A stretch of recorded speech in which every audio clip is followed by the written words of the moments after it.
But I believe that by overwhelming majority in all the Americas, you and I, in the long run, and if it be necessary, you and I will act together to protect, to defend, by every means at our command.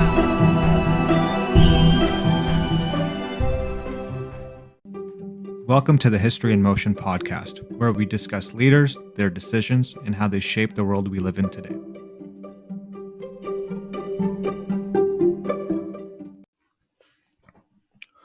Welcome to the History in Motion podcast, where we dive deep into the stories of those who shaped our world. I'm your host, Richie Singh. In this episode, we look at Cleopatra, the last pharaoh of Egypt, whose life was not just a tale of power and seduction, but also a complex story of political brilliance and determination. Beyond the image of a beguiling queen lies a shrewd leader who maneuvered through the perilous political landscape of a Rome-dominated world. Today, we strip away the myths to explore Cleopatra's real story, from her strategic alliances with Julius Caesar and Mark Antony to her ambitious attempts to secure her kingdom's future. Join us as we travel back to the vibrant streets of Alexandria, walking through the royal palace where Cleopatra's presence is palpable, her intellect commanding, the attention of friends and foes alike. So buckle up as we unravel the life of Cleopatra. It's a journey through romance, intrigue, and the quest for power that shaped an era. Welcome back, everyone, to another episode of the History in Motion podcast. And today's central figure needs no introduction, and that's Cleopatra. So it's kind of continuing on from our conversation around Julius Caesar. And instead of doing a bit of an intro, Richie, I'm just gonna get your thoughts on this, because we were talking offline, and you were saying that Cleopatra really surprised you and has maybe hit on some areas that you didn't even realize that she was able to kind of get to. So I'm curious to kind of get your thoughts to kick us off here today. Yeah, I always think it's interesting when we look at these historical figures that still serve as these kind of mainstays in popular culture.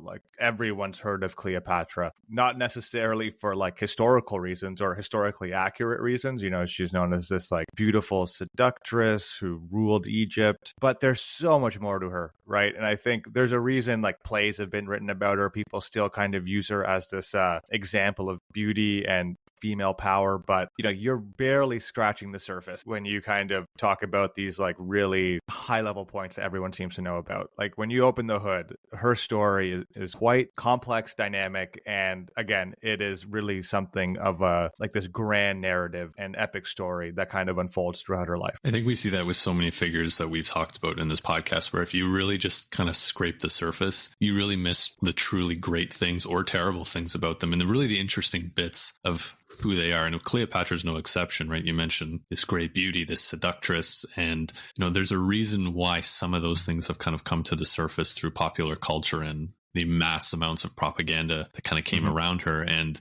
we know mostly about her because of Roman sources, which have their own biases in that sense. These aren't a lot of Egyptian sources talking about her. So you're definitely getting more of a one-sided approach. But then at the same time, you have some Romans who think very, very highly of her and some who absolutely despise everything about her. So you kind of get these two sides. And I think historians have done a very good job of really trying to piece those things together and draw maybe a bit more of a fair conclusion of who Cleopatra was as a person. And I think the results are quite remarkable. The ability of how she came to power and was able to kind of create this, I guess, political dynamic between Egypt and Rome, and then kind of establish herself in this really broken time for Egypt. So I think, being able to do all of that, and especially too, as a woman at this time, there are no woman queens, there are no women empresses. This is just something that doesn't really happen very often. And if it does, it's usually through like pulling the strings behind the scenes, maybe of like, the son's in power, or there's some puppet that's in charge, or they're in charge, but they're not really in charge. Their advisors are in charge. Cleopatra, she's legitimately in charge and pulling the strings, and actually the one who's dictating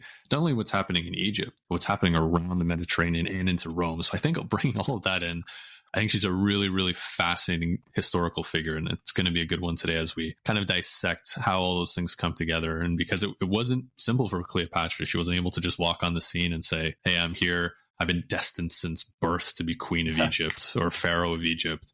There's a lot more complicated than that. I think you make such a good point there, Paul, specifically around this whole kind of motif that we see, especially in this particular historical era around, how women are often represented, even when we talk about it, right? We see these figures sometimes kind of operating behind the shadows, this very kind of puppeteer type archetype, pulling strings, power brokers behind the scenes. And you definitely see that a bit with Cleopatra, but she's also, very much in the spotlight versus just operating in the shadows. And I think that kind of duality is what really struck out to me when I was doing research for this particular episode. Yeah, you get a little bit of everything. And I think when we look at great historical figures, they're not just on the surface. They're able to, talk to the masses in a certain way. They're able to deal with their foreign policy in a different way. And then they're able to kind of go into that back room with their advisors and strategize and be really open about what they want. And you have to have all of those elements. And we think, we do see that with Cleopatra. And as you said, this female figure at this time, usually one or two of those things aren't necessarily true. Like you may not be able to project yourself to the masses, or your hardliners within your government are not going to be okay with it. She's kind of able to do all of that, which I think is really great. But she comes into a world of Egypt, which is not the Egypt that a lot of us think about, right? We're talking about 70 BC when she was born. So we're talking about, the height of, Rome becoming this superpower, and Egypt of the land of the pharaohs and those kind of things. This is almost ancient history to them, let alone ancient history to us. So Richie, do you maybe want to take us through a little bit of what the heck is Egypt at this point, and how has it changed so much from, the Egypt of pharaohs and pyramids and, all the things we know when we think about ancient Egypt? Yeah. And I will just preface this with an apology to any Egyptologists that might be listening in. Definitely not doing the longevity of Egypt or ancient Egypt any justice here, but, we could spend our entire life talking about the culture of Egypt up until Cleopatra's point in time when she arrives on the scene. So we'll just do a really quick summary of what ancient Egypt is and how it's kind of transformed up until, Cleopatra's on the scene. So if we're talking about, the history of ancient Egypt before the Ptolemaic period, we're talking about something that is extremely vast and complex. It spans over 3 millennia, right? So that's 3,000 years. It began with the pre-dynastic period. This is where you see kind of early forms of Egyptian culture and governance emerging along the fertile banks of the Nile River. Following this was the unification of Upper and Lower Egypt around 3100 BC, which initiated the Pharaonic era. So this is typically what people talk about, the age of pharaohs. And this is marked by the inception of the early dynastic period. This period then evolved into the Old Kingdom, and it's often referred to as the age of pyramids. So you have these grand building projects where these massive pyramids are built through civil administration and the organization of labor. And, again, it's that very key and significant architectural achievements such as, the building of the Great Pyramid of Giza. Post this period, we see some periods of decline and fragmentation. They're known as the first and second intermediate periods. So they're alternated eras of consolidation, cultural revival during the Middle and New Kingdoms. The New Kingdom is often referred to as kind of Egypt's golden age, and they saw expansive territorial conquests and the flourishing of Egyptian culture and power. The later periods, including the third intermediate period and the late period, were marked by further declines and invasion, leading to periods of foreign rule. So, this turbulent history set the stage for the arrival of Alexander the Great in 332 BC, whose conquest essentially ended the native Egyptian rule and began the era of the Ptolemaic Dynasty. I'll take a quick pause there because I just talked about 3,000 years of history in about 12 sentences. Not bad for 3,000 years of history. I think that gives kind of a good overview of just the difference, right? Because not only just the difference, but the scale, right? This is thousands and thousands of years of deep history within this country. Yep. And then Alexander arrives and really creates this entire different view of where Egypt is. And there's a lot of these peaks and valleys. And Alexander arrives and Ptolemy takes over, and we kind of seeing Egypt rise again a little bit. And then when Cleopatra's in power, it's kind of back on the decline. But I think it's interesting because we have such a big stretch of time. And there's a really crazy stat that I found just about the history of Egypt and the time we're talking about. So we know Cleopatra's born in around 70 BC. So that's kind of the time frame we're going to be speaking about today. The Great Pyramid of Giza was built in around 2600 BC, give or take a few, maybe 100 years. But most people think that's when it was built. The conversation we're having right now is closer to the time of Cleopatra than Cleopatra was to the time of building the Great Pyramid of Giza. So take that in for we're talking about Cleopatra and ancient history, right? When you talk about ancient Egypt and the building of the pyramids, I think that almost needs a separate word for, because that's not ancient if Cleopatra's ancient history, right? So this is just, I think, puts into perspective how long of a time this Egyptian culture has not only existed, but that has had times to shape itself and change and have foreign entities come in and out, and religion is changing and culture is changing and the world is changing, but Egypt's still there. And if you look at a lot of places around the Mediterranean, they exist in some fashion and then they disappear, they transform into something else. Egypt definitely does that, but at its core, it's still Egypt, right? It's got the same name for one thing, which is you can't say for a lot of places, but it still is this cultural identity, and it's still always looked upon as this great power broker and area of wealth and as well within the Mediterranean. And everybody always seems to have their eyes on it, whether it's Egypt itself expanding out or people trying to expand in and, use Egypt as this area for wealth building or whatever those kind of things are. So this is, I think, a great kind of way to look at Egypt as it's been there for so long. It's very, very wealthy. It's changing, but it's still there and it's still at the core of everything that happens in the Mediterranean. I think that's such a powerful statement of fact that you kind of started your response with, Paul. Like, we're closer in history to Cleopatra than she was to the building of the pyramids of Giza. That is just one of those things that just kind of blow your mind. Because it's so hard to actually comprehend that in terms of like an actual timeline of human history. You can't put it into perspective. You really, I don't know how you would do it, because we look at, you just breezed over, what did you say, in 12 sentences, 3,000 years of history. And we're like, yeah, this happened, this happened, this happened. And then when we look back at, what happened in the 1980s, people are doing PhDs on what happened from 1981 to 1985. That's in only a 5-year stretch. There's so much that's happening within this time, and there's so much opportunity for this culture to change and twist and all these sort of things. So it evolves in such a way, but it's just a mind-bending amount of time that it's really hard to even understand just how long ago this actually was. Yeah. And again, like I said, ancient history, and then we're talking about ancient history. Yeah, it's just a staggering amount of time. Yeah, it's quite remarkable. And I think this is what makes this period so unique, right? So just kind of continuing off where I left off. So we're essentially talking about, post Alexander's death. So following his death, his empire is essentially divided amongst his generals. And Ptolemy, one of his generals, claims Egypt, and he establishes what's now known as the Ptolemaic Dynasty. And he declares himself king in 305 BC. And this is like a really interesting part of this episode that kind of stuck out to me, was this cultural tension between like the Hellenistic culture, which, originates from the Greek region of Macedonia. Ptolemy makes Alexandria their capital. He turns it into the center of, Greek culture and learning. And this is where, the Library of Alexandria and the Lighthouse of Alexandria, one of the 7 wonders of the ancient world, is situated. And they're really characterized with this, very intriguing blend of Greek and Egyptian cultures. Despite the Greek origins and, the level of, focus in terms of just adopting Greek culture and Hellenistic, cultural rituals, they still ended up adopting many different Egyptian traditions and rituals, administrative practices to somewhat legitimize their rule and to appeal to the populace. They presented themselves as Egyptian pharaohs and were often involved in the constructions of temples dedicated to the Egyptian god. So it is a bit of a shift, right? It's this foreign entity kind of coming in and pushing kind of these Greek influences on them. And I like how you mentioned, from an outward appearance perspective, they need to appeal to the masses, showing that, yeah, we're Egyptian just like you and we understand everything. But from what I understand, there's a big divide here between the rich, powerful Greek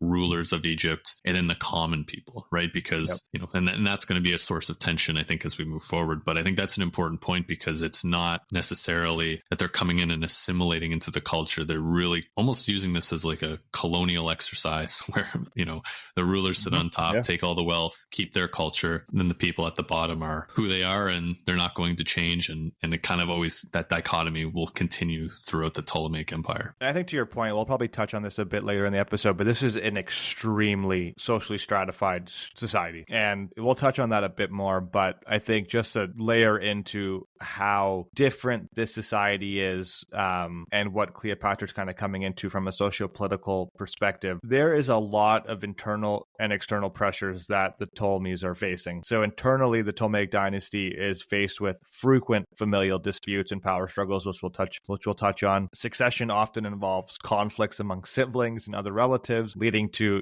political instability and, periodic civil wars. And these internal conflicts were compounded by external threats, including pressure from the rising power of Rome and the occasional conflicts from the Seleucid Empire. So, economically, Egypt is still very valued for their fertile lands and strategic location. We've thrown around the term breadbasket of the Mediterranean. Its economic wealth, however, also made it a target for Roman interests, so gradually leading to this increased dependency on Rome. And by Cleopatra's time, Egypt had become so deeply entwined with Roman politics through a series of alliances and dependencies that the kingdom's internal policies and international standing were often influenced by that dependency. And, we'll get into Cleopatra now, I imagine, but I think a good way to kind of preface this is that, she inherited a kingdom that's very, very rich in tradition, yet fraught with a multitude of dynamic challenges. And her reign, as we'll see, really would require her to navigate through these complexities, not only to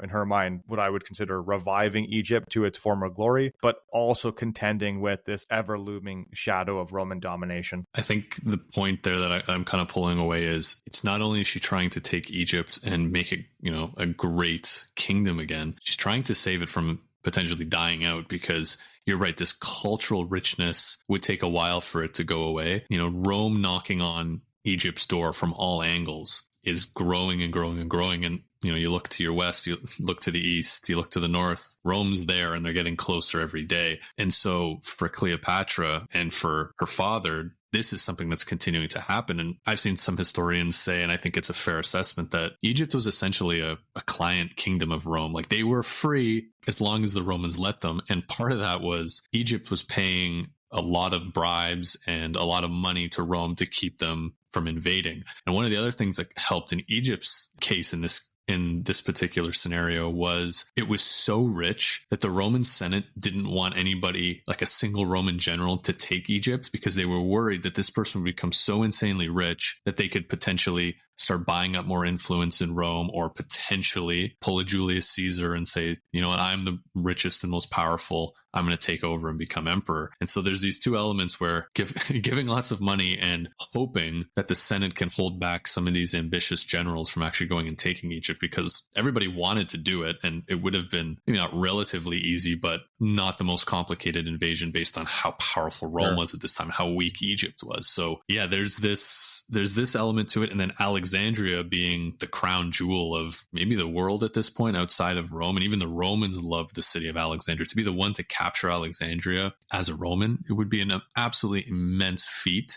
So with all of these things playing into account, her father is deeply in debt to the Romans. And so that will play a factor. And one thing I will preface, just as I'm looking at my notes here, the Ptolemies, it's just the way they are. I don't know why, but everybody's called Ptolemy. Everybody that's born, you just add another tick to that Roman numeral. All the females are named Cleopatra for the most part, and there's not a lot of diversity when it comes to the names. So just to preface, when we say Cleopatra, we're talking about the Cleopatra of this episode. And then when we talk about Ptolemies, these are usually the men in line of succession as they go down, and we'll start to throw some numbers at the end. But for the most part, they don't play a massive role, but they do play an important role within her life. So I think this is probably a good time to step into her life a little bit and see kind of the world that she grows up in before she really tries to consolidate some of her power and become the queen / Pharaoh of Egypt. So with Cleopatra, we don't really know much about her early life. We know she was born around the year 70 BC to Ptolemy the 12th. And like you had mentioned, right, she's entering this weird world as an ethnically Greek/Macedonian person with maybe a little bit of Persian mixed into that. So she's speaking Greek. She would look like someone who's from Macedonia, but she's sitting in this world with this big ethnic difference between her as the ruling class and the people of Egypt, not only from an ethnicity standpoint, but from a language standpoint. Many of the Ptolemies didn't even speak Egyptian, which is kind of bizarre that they would, how are you supposed to rule over someone if you can't even speak their language? Which I think the colonial comparison is really, really apt here, where you see a lot of European powers come into Africa and Asia, and they don't necessarily speak the local language very well, but the locals end up learning how to speak the ruling class's language to kind of help bridge that gap. So she's growing up into this kind of weird world, but she's getting a very, very good education. Remember, she's living in Alexandria. There are tutors and philosophers and all of this material from books and all these sort of things within the library and all around Alexandria, where she's getting a top class education from some of the most brilliant and smart people in the world. And she could study for her entire life and not even scratch the surface on what's available in her city. So not only she has all this knowledge, but she's growing up in this cultural marvel where all the great Greek influences are coming in here, and it's starting to mix with Egyptian culture as well. And you have this really unique city that was designed to be this cultural marvel. So she's growing up in this world of just almost like a cultural explosion. Like you can't look left or right without seeing something new that's cultural. But the problem is for her father, like I mentioned before, is he's really in debt to the Romans, and they're starting to consolidate their territory around Egypt. And he's using these bribes to keep them at bay. And he basically spends his whole life trying to pay back most of this debt so he can at least give Cleopatra and his son Ptolemy the 13th a little bit of space to try to be able to rule. But he's unable to do so, and he dies in 51 BC with a debt of, I think it was 17.5 million drachmas he owed to the Roman Republic. So, he's leaving Cleopatra this world of Romans at all sides, not really consolidated his power too well within Egypt. And then he's deeply in debt, which creates a whole bunch of other problems. So it's not like we had mentioned earlier, where we have a lot of these leaders where we talk about where they come in and they're groomed to take over and everything is good, and it's just kind of a passing of the torch. This is a passing of the torch, but then the whole room's on fire and she needs to figure out how to put that out while keeping her torch lit. So it's this weird dynamic that she needs to deal with. So that's the world she comes into, and it's not going to be the most straightforward for her, and things are going to heat up really, really quickly for Cleopatra. Again, it kind of just seems like, as we're kind of unpacking, like our notes and research, and we're laying the foundation really well in the world she's coming into. It's so interesting because some of our episodes, I think we can very easily just like talk about things in a vacuum, like we can define like boundaries really, really well, and we can kind of hone in on like a particular person and the context. But this episode's a bit more different, right? I feel like you can't talk about Cleopatra and Egypt without Rome. Like it's just a non-starter. You're not going to get a full picture, and you're going to miss some critical analysis to actually be able to understand who she is, the world she's coming into, and what ultimately her legacy is going to be at the end of the day. And I think that's one of the challenges with doing an episode on Cleopatra is you can't just do an episode on Cleopatra without talking about Julius Caesar first, or maybe even going back and talking about Sulla and Marius, and because that all comes into her life and they're so interwoven that this is, like you said, this is not a vacuum where we can just say, what's happening in Rome at this time, or what's happening in, some of these other great powers where they're so powerful that what's happening on the outside doesn't really matter. For a kingdom like Egypt, very, very important that we kind of give the context of what's happening around it, because it's not going to be the internal issues that are going to drive where Cleopatra is going to end up. It's definitely going to play a huge role, but the walls, don't stop at the edges of Egypt. They continue to go past it, and there's things coming in and out of the country as time moves on. So yeah, I think it's a great point, because there's a reason we stuck the Cleopatra episode after Julius Caesar, because it's important to realize that you have this behemoth of a superpower that is getting very, very close to its peak, who has its eyes on Egypt, and Egypt can't really do much about it other than try to pay them off and buy time and hope that something happens within Rome that can save them. And that's where Cleopatra's thinking. She's like, all right, I see this superpower. What can I do with this superpower to either keep them at bay, or maybe have them see me as an ally or something greater than just, this really rich area that's available to, the highest bidder or the strongest army? How do I kind of keep that all together? So that's why I think you make a great point why it's so important that we talk about Rome during this period. Yeah, it's hard to uncouple these things and then get the full picture at the same time. Otherwise, you're going to be short-sighted in your actual view of what's going on. For sure. And so as we kind of continue this story on, Ptolemy the 12th, when he passes away, he had a will and he designated Cleopatra and Ptolemy the 13th, who was her younger brother of about 10 years of age, to rule as joined heirs, and they would become rulers of Egypt upon his death. So as you can see right away, you usually see this with brothers. When two brothers are given control of an empire, that never ends up well. Maybe Ptolemy the 12th was thinking, oh, well, it's a sister and a brother, and this will work out. Obviously, it does not work out in the way one would hope. So a traditional thing that happened with the Ptolemaic Empire, and we'll shudder at this and think, what? This is crazy, but this is ancient history for you. The Ptolemies always married a sibling. The brothers and the sisters would marry and they would have kids. And it was this classic, keep the bloodline pure and that kind of stuff. And if you think about the world of the Ptolemaic Egypt, we had talked about that ruling class and the common people. They're so concerned about keeping their Greek and Macedonian heritage, but also bloodline as pure as they can, because they see that as a almost form of supremacy, where this is the history of Alexander, right? We're descendants of Alexander. We need to keep that as tight as we can. So at some point she's married to her brother, but again, it's a sham, right? It's not like they're like a marriage we would see today. He's also much younger than her. So this is just more as a, to keep the bloodline pure, but also to show that, yes, we're in this union to rule. But it became very, very clear from the onset that Cleopatra had no interest in sharing power with him. So their co-rule was fraught with different tensions and conflicts. Cleopatra wanted to rule independently, and she even emphasized her sole rule on official documents, even going so far as to omit Ptolemy the 13th's name from official inscription and coinage,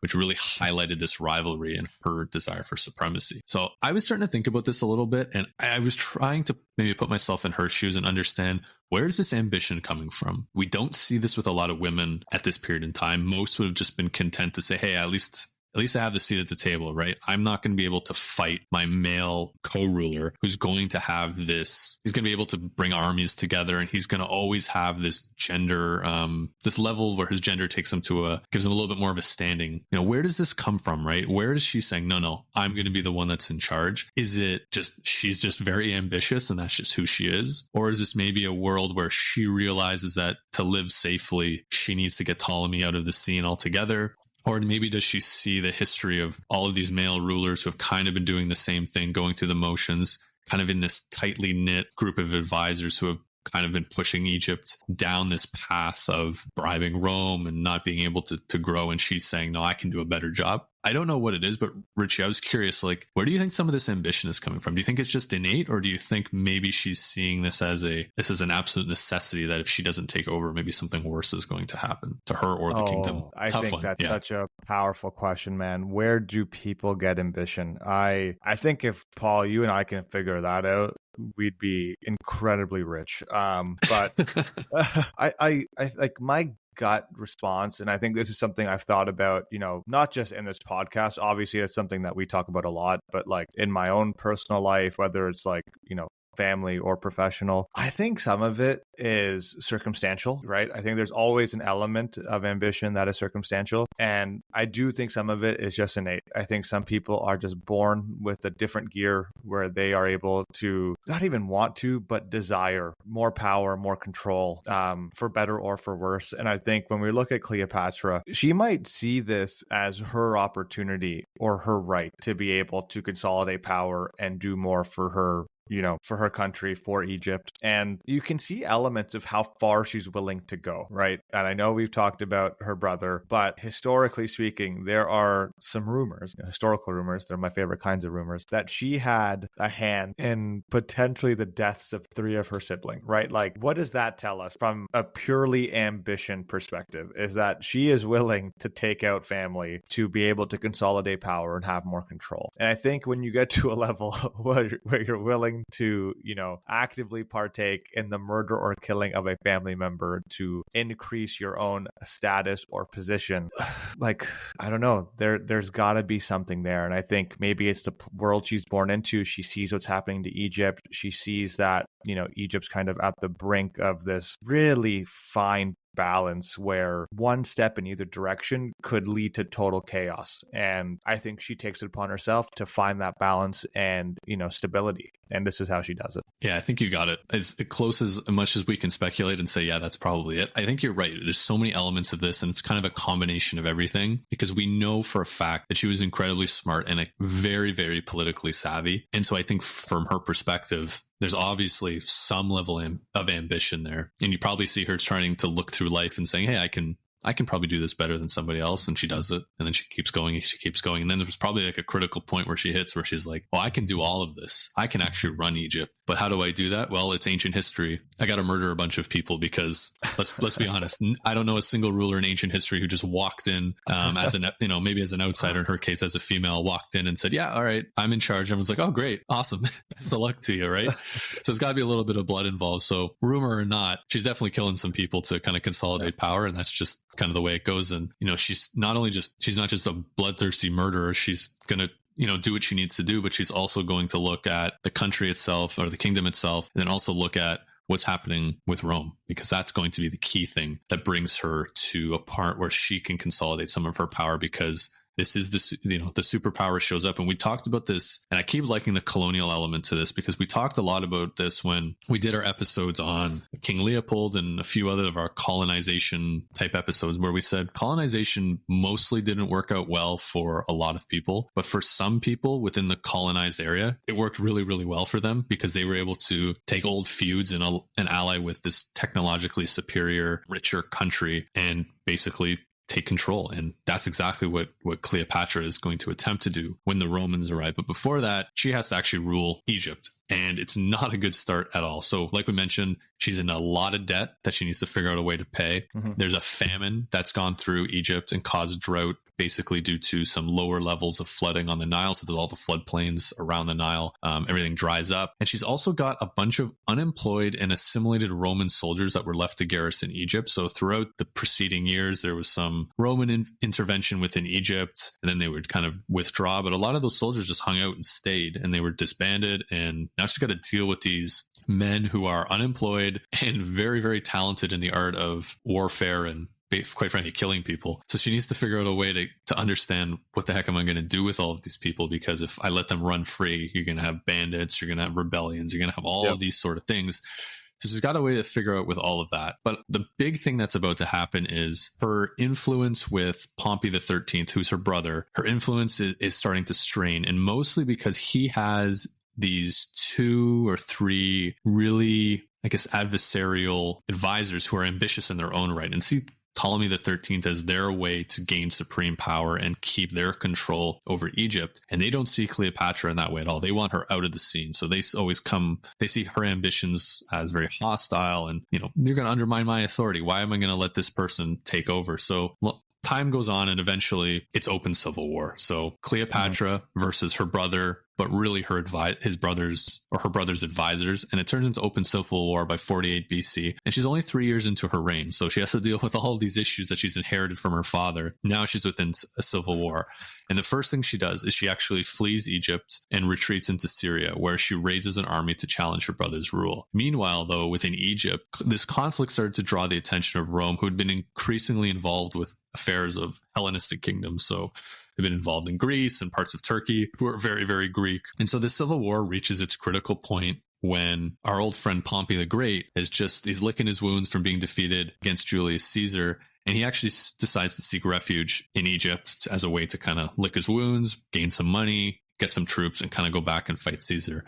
But as we talked about in our previous episodes about Julius Caesar, things go really, really poorly for Pompey, where Ptolemy the 13th's advisors think, okay, there's this Julius Caesar guy, and he seems to be a little bit more powerful and can help us out a little bit more than Pompey could, and could probably help us fight Cleopatra. So we're actually going to execute Pompey and then deliver his head in a box to Caesar. And Caesar was, as the story goes, not happy, at least outwardly, about this. And now the Ptolemy the 13th and his advisors are now kind of going, uh-oh, Caesar's going to arrive at some point. What are we going to do about this? Because, we've given him Pompey's head. He's not very happy about it. Cleopatra's raising an army in Syria and is about to invade. What is Julius Caesar going to do? Because that's the question, right? That they're all thinking is however Julius Caesar decides to intervene within Egypt is going to determine the outcome of this civil war. Yeah. And this is such a fascinating part. And, if we think back to our episode on Julius Caesar that just predates one episode behind this when it's released, this is probably one of those like watershed moments, right? Like in ancient history. How is this going to play out when Caesar arrives in Egypt and sees that Pompey's been beheaded? I feel like, you either end up with a power vacuum or you have someone who takes fate into their own hands, as we'll see, and makes the most of an opportunity that is advantageous for them. And I think this is partly where ambition comes in, and also partly where like this whole risk-taking aspect. I think if we learn anything from this from like the series of episodes we've done this far, when we're talking about like leaders, ambition, decision making, sometimes you just have to go on a whim and see if it's going to pan out. And I think this is one of those stories that we're going to touch on very soon. I think if I know where you're going with this, Paul, that really is just like an iconic moment in ancient history. I think that's the perfect way to set this up, because we've talked about this so much. Like these historical figures, we wouldn't be talking about them if they didn't do something outrageous and it worked, right? It's a good way of just an looking at it. outrageous thing to do, and it worked. And it's so bold, and but it's not, just running headlong into an army by yourself. It's calculated and it's thought through, but there's an element of risk where they're like, let's do it. Let's see what happens. So what ends up happening is, here comes Julius Caesar. He arrives in Alexandria in the autumn of 48 BC, and he shows up, and Egypt is in the midst of the civil war. Things are very volatile. And so he comes in and he says, all right, I'm going to be the peacemaker. Cleopatra, Ptolemy, disband your armies and reconcile. This civil war and disputes done enough. We're going to put a stable government in power in Egypt, and they're going to be friendly to Rome. And so Ptolemy's advisors did not like this at all. So if we remember about Ptolemy's advisors, is their biggest concern is losing the grip that they have on Egypt. And so they see this intervention with hostility. And, now that they're not going to be able to assert their power over this young king and Ptolemy the 13th, they're going to lose all of their power. So they're starting to look at Caesar going, okay, maybe we can work this out. Maybe we can find a way to kick Caesar out in some capacity, or maybe work with him in a certain way, but we're not liking the direction that he's going. And this is where Cleopatra springs into gear. She goes, this is perfect. Yeah. I need someone who can help me out, who can get Ptolemy and his advisors out of the way and can also mutually benefit from what I want, because Cleopatra doesn't care if she's friendly to Rome. She wants power and she wants Egypt to flourish. Those are her two main goals. She doesn't really care about anything else around that. And so as the story goes, Caesar's in Alexandria, he's surrounded by people loyal to Ptolemy, and some people show up with, as the story goes, a carpet, but some accounts say it was more like a linen sack, and they bring it to Caesar and he goes, what the heck is this? And then they open up the carpet or the sack and this woman springs out. Julius Caesar's, I can only imagine the look on his face going, you smuggled yourself in here in a sack? Who are you? You're the queen of, of Egypt, and you came in here in a sack. And from that point, she just has this open dialogue with Caesar. And apparently, as the story goes, Caesar is just infatuated with Cleopatra. And now there's two ways to take this. There's the more propagandish way of looking at it, where she's this unbelievably beautiful woman and Caesar is just head over heels for her and, almost is bewitched by her beauty. That's the more, we would say how propaganda kind of works against Cleopatra later in life. But what most historians think is she's just a regular looking person. Yeah. Caesar's not falling head over heels for her from a beauty perspective, but he realizes very, very quickly how intelligent she is, but also how bold and brave she is. Like the whole coming in a sack and having this huge spectacle. If we know anything about Caesar, he loves a spectacle. He loves a bold move. And so he can see probably a little bit of himself in Cleopatra as she's doing all of this. And the two of them hit it off. And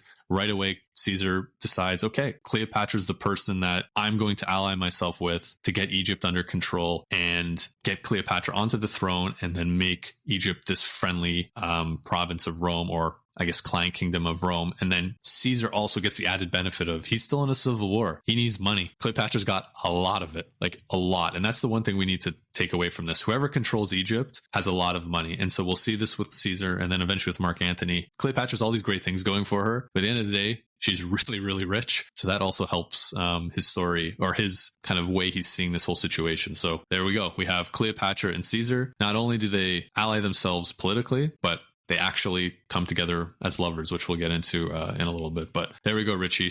Fortune favors the bold, all those things that we were kind of talking about. Sir. Yeah, Yes, there she is on the scene. And, to do it in front of someone like Caesar, you can see why he fell for her political charm and, was really impressed by her, despite her being foreign and being a woman, two things Romans absolutely hate.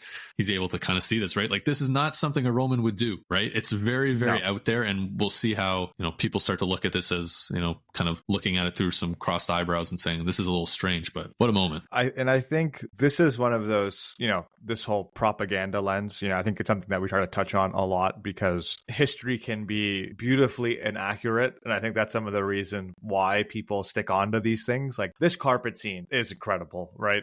It's funny that you made the distinction between a carpet and a sack. And I can see why carpet has probably been more enduring than a sack because it's just not as sexy. But it also brings into the question, how beautiful was Cleopatra? And it's something that we continue to hear, right? It is like this kind of motif and theme that goes hand in hand when Cleopatra is talked about. So I was doing some digging around, and I think maybe just a bit of context, and I'm sure this goes without saying, but it's probably worth the reiteration, is that beauty standards are very funny things. They change from generation to generation. So, could she have been considered contemporarily attractive in our era? Maybe, maybe not. Who knows? But I found a quote Plutarch, which I think is actually quite illuminating. And he states that conversation with Cleopatra, quote unquote, had an irresistible charm, and her presence combined with the persuasiveness of discourse and the character which was somehow diffused about her behavior towards others had something stimulating about it, which I think is really cool. I think that's a very interesting statement from, Plutarch, who a lot of historians trust as like an accurate representation of historical fact. Obviously, everyone has their biases, but he doesn't really touch on how attractive or non-attractive she is, but it's her presence, it's her skills in oration, her intelligence, because she is kind of seen this as this intellectual who studied math, philosophy, science, chemistry, speaks all of these languages. She's someone who's able to command attention and like, almost this kind of very charismatic female leader. So I can see how you can kind of conflate these two things, but as some subtext for our listeners, I thought it'd be kind of interesting to kind of double down on that and just, open that discussion up. I think it's a great way to look at it because what are all the things we talk about of a great leader? And you've just listed them all out, right? And the fact that for a woman at this time to take her beauty out of it and not even look at it really had to be something special because that's just the way the world would kind of look at that time. And then I think that the elements of her beauty do come from that Roman propaganda of there's no way a great man like Julius Caesar would ever have allied himself and fallen in love with someone like Cleopatra unless she was some beautiful pseudo witchcraft, whatever you want to call it. There's no way he would do anything like that because that's so un-Roman of you to do. A foreigner, a woman, that's just something that does not happen. But based on everything that Plutarch says, this is exactly what Julius Caesar needs. And you can see why he falls for somebody like this because he's seeing someone, obviously not that he's seeing as a peer because nobody is on the level of Julius Caesar, especially in his own mind, but someone where he realizes that from a political standpoint, this is a brilliant, brilliant move. It's going to get him what he wants. And he knows that he's going to have someone that he can trust in the sense of they're not going to mess it up. They're getting what they want. They're not ambitious to a point where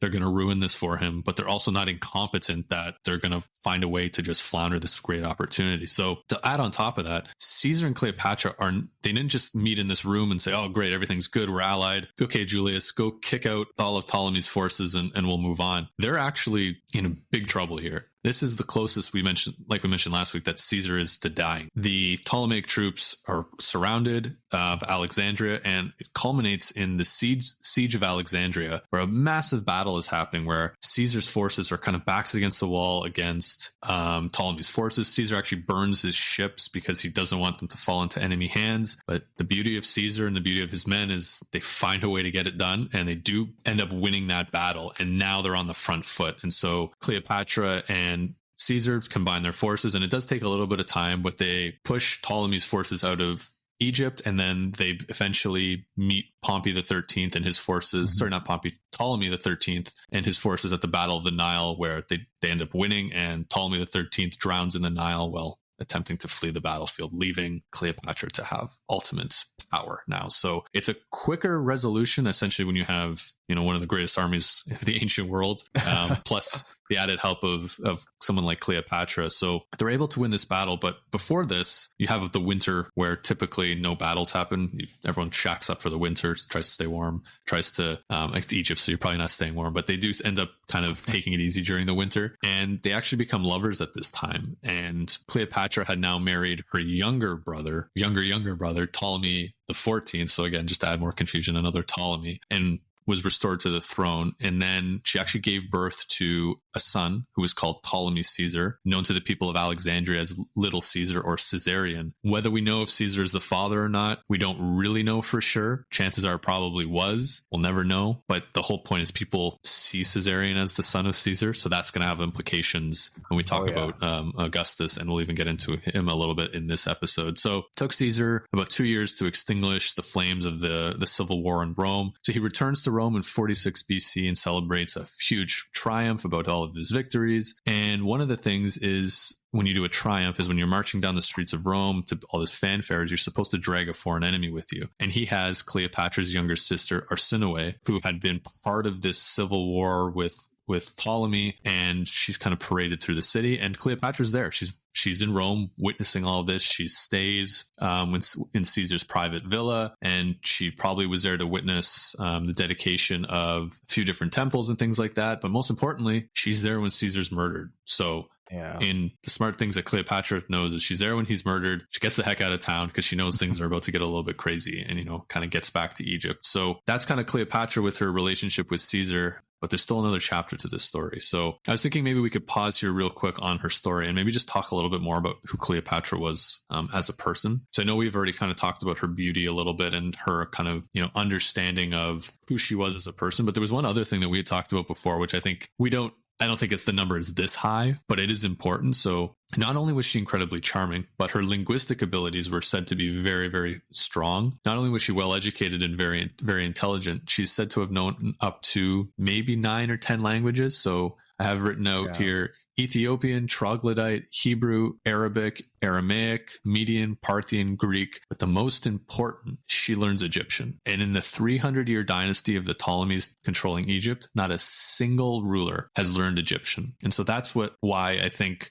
when we look at Cleopatra, not from maybe a Western view or a Roman view, and we look at how Egyptians see her today, this is the first of these Greek leaders to actually truly maybe become Egyptian in the Egyptians' eyes, where she's learning the language and kind of bringing these two cultures together. So I think, again, that just goes to show not only is she intelligent, that she can, maybe it's not fully 9 languages, but she's very, very skilled when it comes to languages. But to understand that learning Egyptian is the key thing that's going to help her consolidate her power, and then really be able to say, hey, to all of the Egyptian people, I'm not here maybe as a overlord like my ancestors were. I can go and sit and have a conversation with you and actually be, the ruler that the Egyptian people need her to be. I think this is where you see some of that strategic element of how important optics is, right? The languages that she can speak. She decided to learn Egypt so she can have some common place, some common ground with the common folk. And then there's also this idea of her kind of portraying herself as, like,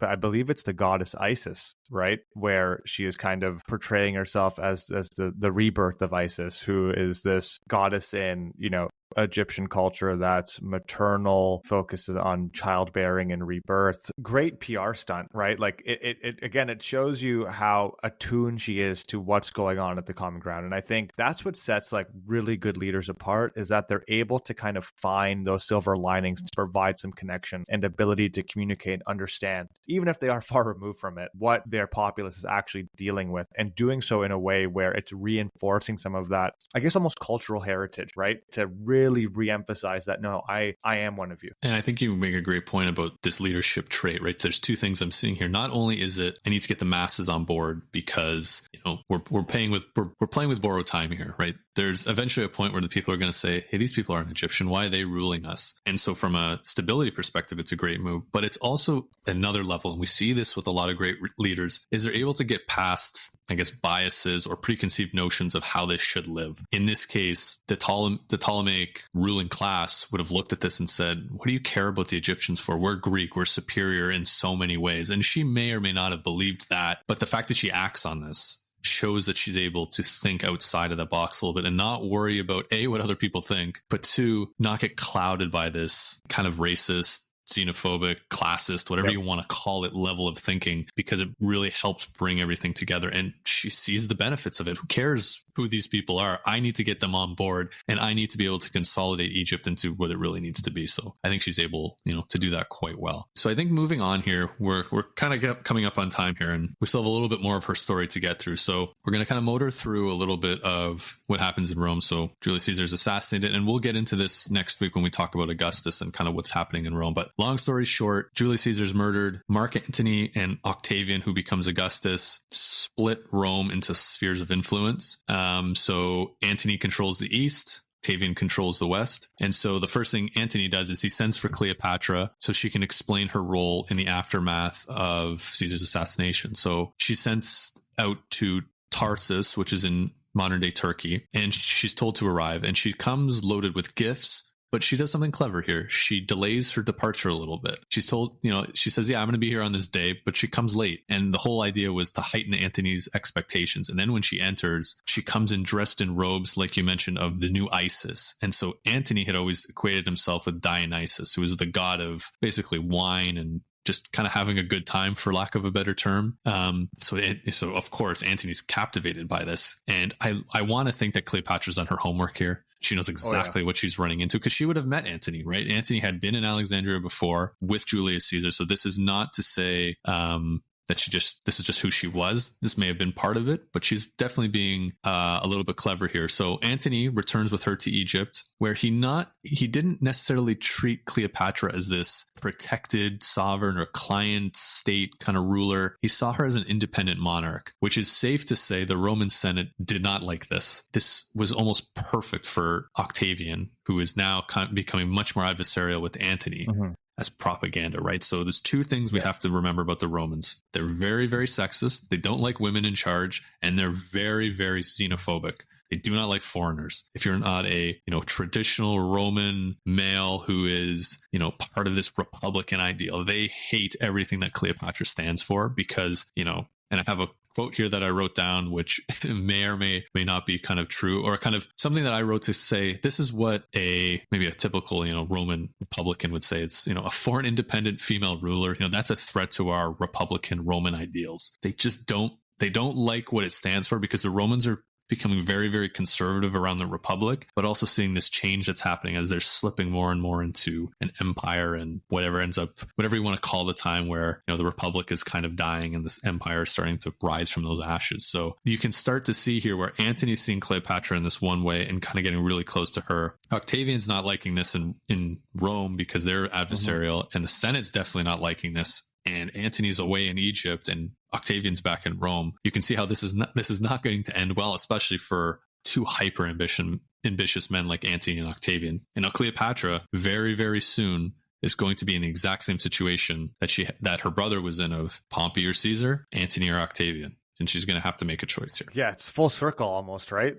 In this very grand way. It's funny how things work out. And I just want to go back a couple points that you made about like the PR and like just how she carried herself. One of the things that really stood out to me when I was just looking at not just the context, but more of her as a person, just to get grounded in like, who are we actually talking about today? One of the things that kept coming up, and I think we've touched on it, is that she knew how to make a grand entrance. And I think, that is such a fascinating skill that I don't think very few people have it. When I enter a place, I just go in, but I don't come adorned in robes on a gilded chair to make such a grand entrance. But like, you can see she knows the importance of like the symbolism, who she's approaching and what she can do. It's really fascinating. And it's all a tactical move, right?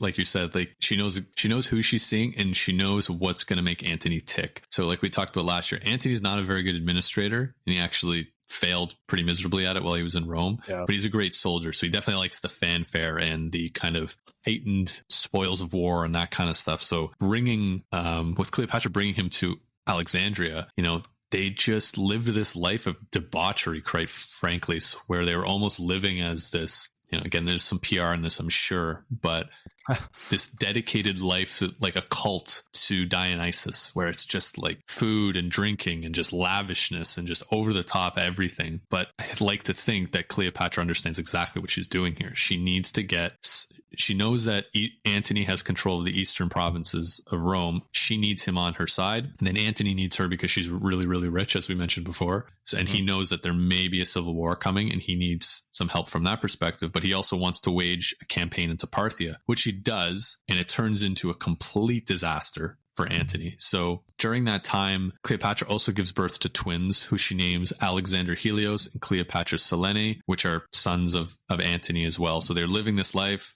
They have these kids. Antony goes off on campaign and it's a complete disaster. He has way too many troops killed, which again does not go well back in Rome. But despite all this, he comes back to Alexandria triumphal, again, spending his own PR into this. And this, I think, I have written down here just like, wow, because I can't believe this actually happened. So he comes back to Alexandria and it's followed by a celebration called the Donations of Alexandria. So crowds flocked into the gymnasium, which was like kind of the central area within Alexandria. It's a public space to see Cleopatra and Antony seated on golden thrones on a silver platform with their children sitting on slightly lower thrones beside them. Antony proclaimed Caesarion to be Caesar's legitimate son, thus relegating Octavian, who had been adopted by Caesar as his son and heir, to legal illegitimacy. Cleopatra was hailed as the Queen of Kings, Caesarion as the King of Kings. Alexander Helios was awarded Armenia and the territory beyond the Euphrates, and his brother Ptolemy was given the lands west of the Euphrates. So, yeah, exactly. Like a mic drop to ancient proportions. And so I think for those who are probably thinking, okay, did he just give away a bunch of Roman territory and Roman influence to some Egyptian queen? The answer is absolutely yes, he did do that. Yes, he so did. This is treasonous as far as most people would be concerned. The way the Romans look at the world is, we still go through the Senate, we still make those decisions, but you can't hail a foreign queen and her kids control, for example, of Armenia, which has been fought over by Romans and Parthians for as long as Armenia has existed. What the heck is going on here? So it becomes very, very clear. Antony's not in good standing with the Roman Senate. And Octavian is using this PR spin, and this is perfect for him. This is going to give him the support he needs to actually go and crush Antony and consolidate his power. So for about a year and a half, Antony and Cleopatra spend the winter in Greece. The Roman Senate deprives Antony of a prospective consulship for the following year, and they declare war against Cleopatra. So it's not declared against Antony, it's declared against Cleopatra, but, there's a footnote and Antony underneath. So the Battle of Actium happens where Octavian's forces face the combined forces of Antony and Cleopatra on September the 2nd. And it was a disaster for the Egyptians and Antony's forces. Antony and Cleopatra flee to Egypt, and Cleopatra retires to the mausoleum, and Antony went off to fight his final battle. In this final battle, Antony gets word that Cleopatra had been killed. And as the story goes, Antony was so distraught hearing that Cleopatra had died. He knew that his fight against Octavian was going to end in defeat. So he takes his own life, but he does it in not a very good way. And he's actually still alive. So his body is actually carried to where Cleopatra is. And she basically sits with him and holds him until he eventually dies. And, the story goes, he bids for her to make peace with Octavian. Cleopatra's not, like we said, she knows what's happened here. She understands that there's no making peace with Octavian here. As long as she lives, she's a threat, especially her children are a threat to Octavian. So she ends up committing suicide herself. And the classical writers came to believe that she was killed by means of a snake bite, which was a symbol of divine royalty. Yep. Maybe not. We'll never know for sure, but it's an interesting story. So she dies at the age of 39. She'd been queen for over 22 years and Antony's lover and partner for 11. And they were buried together as, they both had wished. So, there goes the last pharaoh of Egypt. And eventually Octavian's going to walk in and make Rome, make Egypt an official part of Rome. So this whole story around Cleopatra and Antony as lovers is, one that, Shakespeare talks about and we've seen written about and talked about so many times, but it kind of, it ends in a tragedy, right? We see Cleopatra having to take her own life because I guess she backed the wrong horse in this capacity and really didn't realize what she was dealing with. But that's the end of, and I hate the ends of some of these stories, right? Because it's like, and she died, and that's the end of it. Because there's so much, right? Yeah, that's history, baby. That's it. Yeah. Sadly, yeah, that's it. So I guess Yeah. What a life. It is like, there's so much to unpack, right? Like we went over an hour and, rightfully so. We had to. But her standing as a cultural symbol, there's so much complexity to it. This whole idea of like her as this kind of female leader, this femme fatale almost, kind of motif that kind of surrounds her. Is it accurate? Maybe aspects of it, but I don't think that's really a fulsome enough description or characterization of who she was. We clearly saw that, she's willing to take risks and make alliances and, have people killed if it's going to serve her interest of consolidating power, making sure her situation is stable and consolidated. But she's a master politician. She is strategically just so quick and able to make these alliances because she's able to understand the broader picture of what's going on. And yeah, I absolutely might be one of my favorite episodes we've done so far in terms of like a historical figure. I think you nailed it. And I don't really think there's much more I can say. And I think you're right. Like this, as it all comes together with her and we talk about her being a female, she'd be considered a great leader regardless. But the fact of being a woman at this time, there's these other barriers she has to break through. And we've talked about this before with people who kind of break out of the mold of what the tradition was. They have to be spectacular in some capacity to be able to break through those barriers and actually be, once they get there and then be able to succeed. It takes somebody really, really special. So I think kind of everything you said sums it up really nicely. And I think, we can walk away from this saying, you got to walk away maybe a little bit from the PR and really understand what's going on and remember who's writing these stories. And from Octavian/Augustus's standpoint, she's an enemy of the state. She's a foreign woman who's taken Antony's heart and Julius Caesar's heart. And there must be something wrong with her. Whether he believed that or not doesn't matter because it works towards his narrative. So I think that's kind of the, that part of it. And then what does popular culture see from this? They see a love story. And then you get more of some of those traditional elements coming in as well from, Antony and Cleopatra's side of things. So that kind of spins the story a little bit as time goes on. But at the end of the day, she's just a great leader. And I think that's how she should be known, from the rest of time, hopefully. Yeah, I couldn't agree more. Awesome. So just to wrap up, we're going to finish off our story on this turbulent time for Rome and the Mediterranean next week with talking a little bit more about Octavian and then how he becomes Rome's first emperor and, as most historians would say, Rome's greatest emperor. So we'll see everybody next time as we wrap up this story. Awesome. Thanks for listening, everyone. Thank you.